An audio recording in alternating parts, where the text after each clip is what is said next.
Hey guys, this is Cruiseroy. I just wanted to give you a noob's perspective on nitro helis. This is my Hobby King 450. I have some aligned parts on it, and that's what she looks like. But I wanted to get into nitro, so let me just bring it up here. Alright. There's the difference. That's a 30 size nitro, which they go all the way up to 90s. And I just, like I said, this is just a noob's perspective. I noticed that some people go from nitros to electric. I'm going backwards. There's a size comparison. The thing is, with the electrics, you need some batteries, the radio, charger, miscellaneous tools, but the nitro starts getting a little bit more complex for what you need. I got a little toolbox here, I can go over stuff, but let me take off. Exhaust plug, blade holders. There we go, we got a little wind today. And I recently crashed after 6 flights, and I gave her little updates, gave her a new tattoo, some Maverick blades, a few things cracked and busted, like the fly bar D-rings here, they call them. They cracked, but it wasn't that bad. Thought it was worse than what it was. These are a lot heavier. I have the older style radio with the antenna, the 72 megahertz Futaba, where the Align I have a Turnigy 9X, which is 2.4 with no antenna. Let me open this guy up.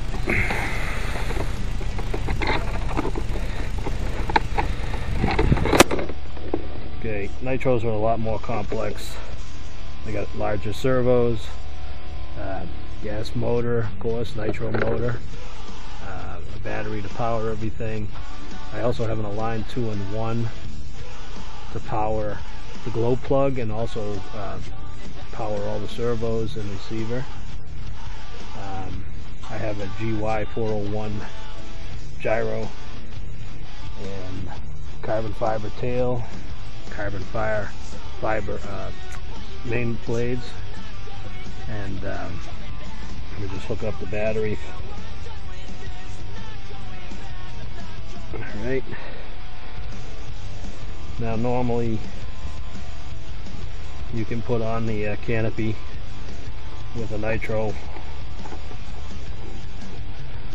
once you plugged in the battery, because you have an on-off switch. Unlike the electrics, they just come on when you turn them on. You can have on-off switches, I guess, but alright, canopy on. We just back it up for a minute. Now, like I said, radio, you normally need that for an electric anyways, and if you get one, it'll run all the models. But on a glow, I got myself an Align cordless starter. I got it used. Works awesome. Instead of having a battery, of course, get yourself a toolkit. I like to keep all my screwdrivers in here. Glow plug remover, of course. Miscellaneous pliers. I have another glow igniter that's, if the 2-in-1 fails, your pitch alignment tool. Like I said, you need the ball removers and the neck strap for your radio. That's just in there. Fuel pump for your fuel. You need nitro fuel. And I bought this little setup that, you know, you can plug it in like a gas station, and you just pump the fuel into the bird. You have a drawer here for the battery checker. I got some CA glue just in case. The all famous Loctite keep that around. Another bulb for the fuel if I have to use it manually. Some tubing, extra battery pack for the radio. Started getting into this tri-flow red grease. It's kind of sticky, but it works good in certain areas. But they also have tri-flow pen, and this isn't the red grease, it's like a liquid, and I'll tell you what, it keeps things moving pretty good. Extra main shaft, which you hope you never need because that's a good crash. So a little toolbox, a starter. If you don't have the cordless, you need a battery pack in here with the starter and glow. I mean, there's different ways of going about it, but this is my way. And you know, keep some rags around because the nitro gets on your hands and then you'll get it all over your radio and stuff. Alright, so the first thing you need to do, we're going to do a start here. You need one of these things. Shuts off the fuel to the carburetor. You crimp it like that, so when you're filling it up with fuel, it doesn't go back into the carburetor and cause hydrolock. And I got a T filter with a plug. Plug in the fuel tank.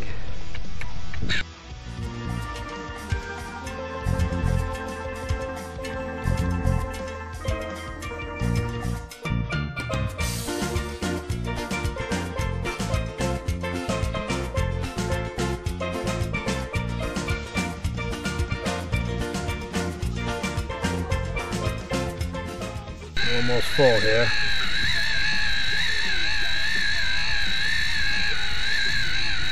And you're going to stop right there because it tends to back up into the, like I said, back up your fuel a little bit.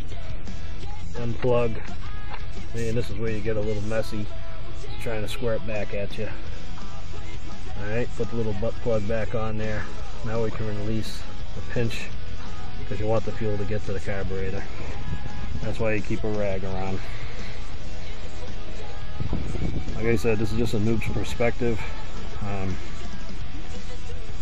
don't know why I went to nitros after electric, but I like the sound. Okay, I'm going to move this box out of the way. Bring out the Align.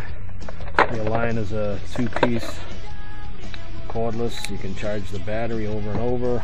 It's got a regular LiPo in it, and just like would go on your radio or in your electric heli. Put that away. Okay, let's bring her a little closer. Now I had a crash, and I'm pretty sure it was because I never pulled up my antenna. That's a 72 megahertz. The antenna's got to be up, but I could have had other miscellaneous issues.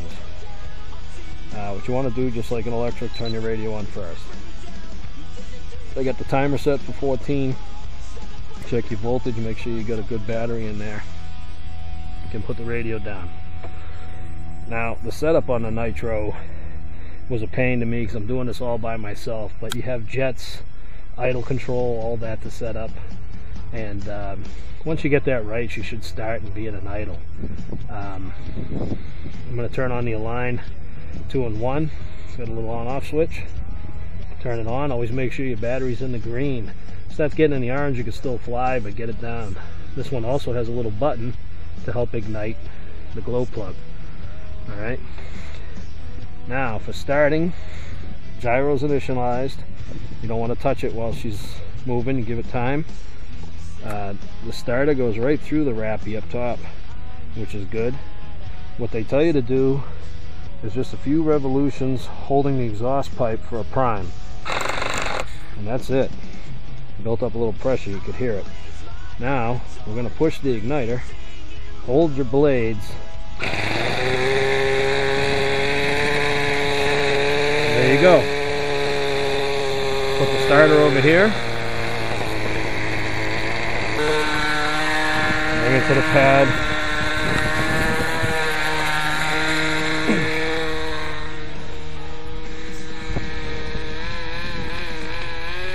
Also, I believe you need some kind of pad because if you try taking off in the grass, you whack your tail like I did the other day. Now you want to let it warm up a little bit.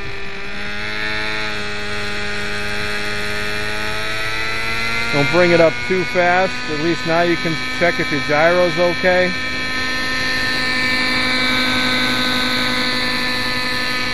See, a little bit more scarier than a 450.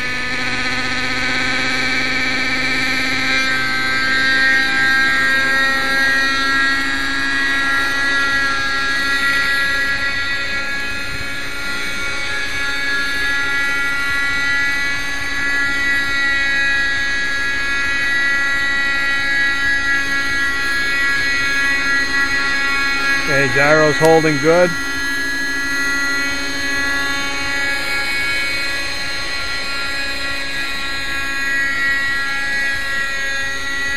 What I forgot to do was hit my timer, but the wrappers are pretty good. They got a translucent tank. I can see the fuel, but the time is very important if you can't see the fuel, because you definitely want to know when she's ready to dip, you know?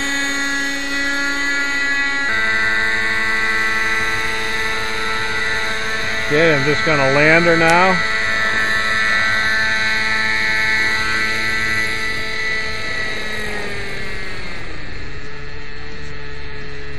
Alright. This is Cruise Roy. This is Rappy. And I'm out of here. Now, of course, at the end of playtime, when you're done playing with the nitro,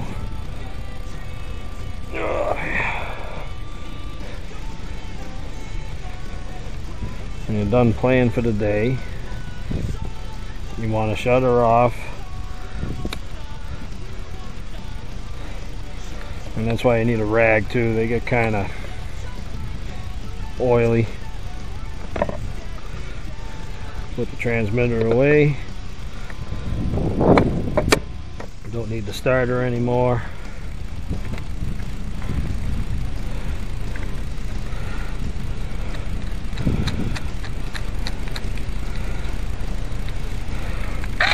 And also, these are pretty cool. They got a battery check on them.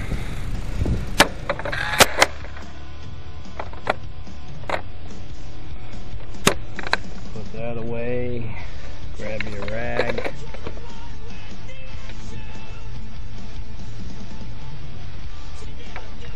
Normally the oil gets on the blades from just doing a lot of hover. If you're moving quick, you don't tend to get it all over. Just check all your blades. You don't want to put her in your house, and she stinks of nitro, even though I like the smell. But I'll go through and check my you want to check her before the next flight too. Like I said, these are pretty big birds, very, very heavy. See, you noticed here, the nitro just leaves oily residue on her.